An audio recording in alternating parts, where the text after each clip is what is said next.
सत्संगत जी प्यार से कहना, धन निरंकार जी।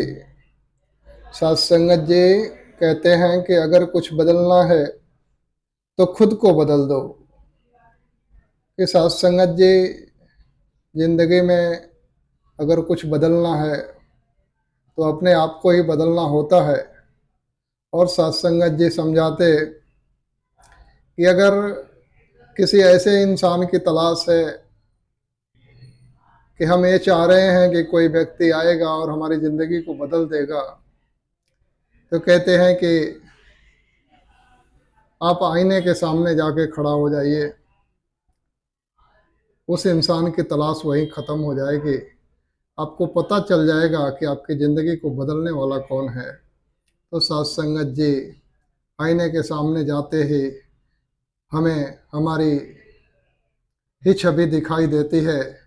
तो ये बात क्लियर हो जाती है कि हमारे जीवन को अगर कोई बदल सकता है तो वो एक ही आदमी बदल सकता है, और वो हम हैं खुद।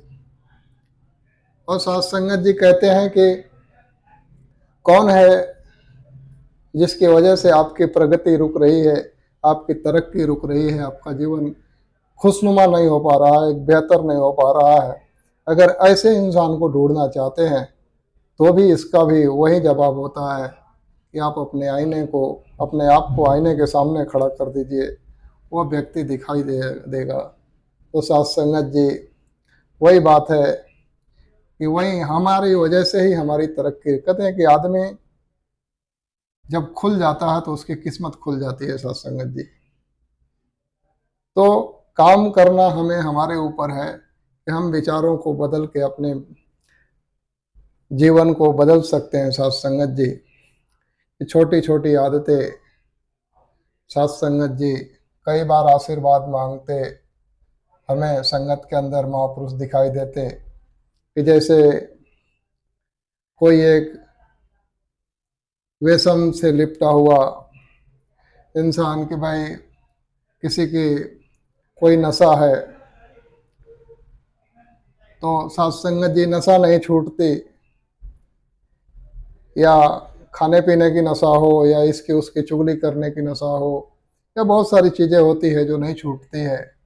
और ये जीवन में जो है कि सत्संगत जी, ये जब तक है तब तक इंसान का कल्याण नहीं है, ना ही इंसान का जीवन सुंदर हो सकता है, ना ही वो किसी तरक्की पे जा सकता है। सत्संगत जी, क्योंकि चाहे वो खाने पीने की नशा हो, या फिर किसी की निंदाई बुराई चुगलाई करने की नशा हो, ये नशा इंसान को हमेशा जो है कि कमज़ोर बना देती है और पीछे की तरफ ढकेलती है। सत्संगत जी, तो आशीर्वाद मांगते रहते कि मालिक आप कृपा करो, सदगुरु आप दया करो कि मेरे अंदर से बुराइयां ख़त्म हो।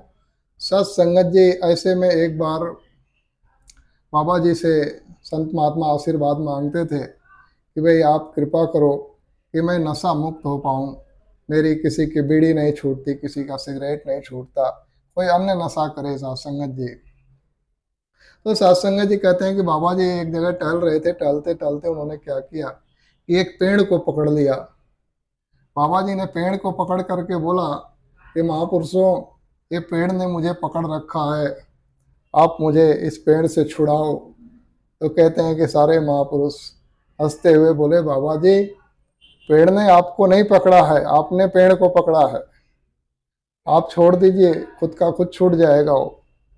तो सत्संगत जी, बाबा जी ने कहा कि फिर क्यों आशीर्वाद मांगते रहते हो कि मेरी ये आदत नहीं छूटती हो, वो आदत नहीं छूटती है।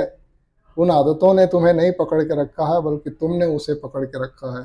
तुम छोड़ दो, आदतें अपनी जगह, तुम अपनी जगह। तो सत्संगत जी, कहने का भाव है कि हमें वो हैं शख्स जो हमारी ज़िंदगी को बदल सकते हैं। सत्संगत जी, तो आओ, हमारे अंदर जो भी इस प्रकार के विचारधाराएं हैं जो हमारे जीवन को पीछे की तरफ ढकेलती हैं, जीवन में विकास नहीं होने देती है, ऐसी विचारधाराओं का त्याग करें और अपने जीवन में उन विचारों को स्थान देना शुरू करें जो विचार हमारे जीवन में एक हमारे को बेहतर दिशा दे सके, एक हमारा जीवन सुंदर और एक तरक्की वाला, एक आनंद खुशी वाला बन पाए। सत्संगत जी, प्यार से कहना, धन निरंकार जी।